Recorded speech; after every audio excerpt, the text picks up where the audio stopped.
Well, it's lockdown number 2, and so I thought what I'd do is I'd come to Avebury and show you some of my favourite stones that I've been interacting with for decades now. This is the spine stone. It's a little bit grey here, it's a little bit misty, but it's got a really big ridge coming down here. So I'm going to show it to you. This is what I call a spine stone. There's one at Stonehenge, and what the archaeologists say is it was a mistake at Stonehenge. In the tooling work, it wasn't finished off correctly. No, it is a spine stone. And the other wonderful spine stone is at Beltony Top Stone Circle in Ireland. It's beautiful.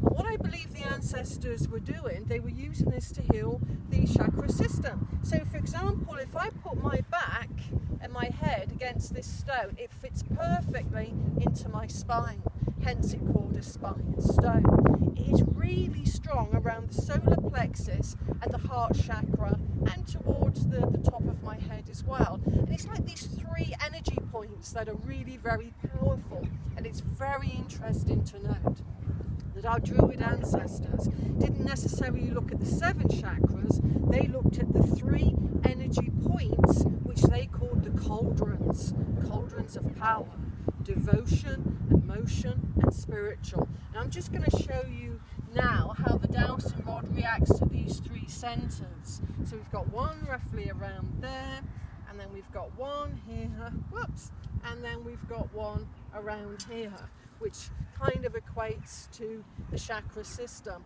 Then once you've kind of spent some time relaxing with your spine against the spine stone, just move over into the beautiful gap here.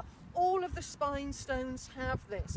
Beltony Tops is even more in. So it's like you can activate here, then relax and let the energies settle around once you're in this gap.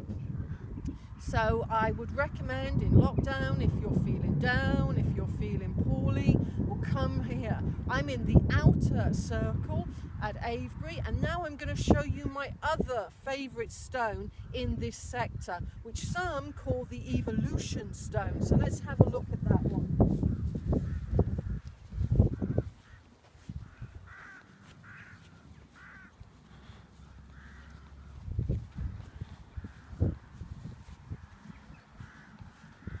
Well, if we stand here, we can see on the inner face of the stone, there's what's always been described as maybe a monkey face, some say gorilla face, and we can see its eyes and its nose. So that's always been noted. And if we go on the other side, the outer face of the stone, we see more of a humanoid type of carving almost, if indeed that's what it was representing. But it's on a very powerful axis line. An axis line, just imagine that you're drawing a line straight across.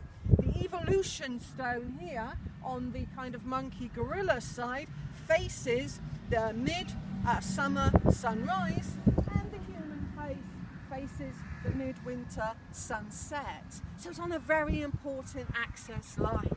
I've got lots of favourite stones I'm going to be showing you during lockdown number 2, but in this sector, these are 2 of my favourite stones.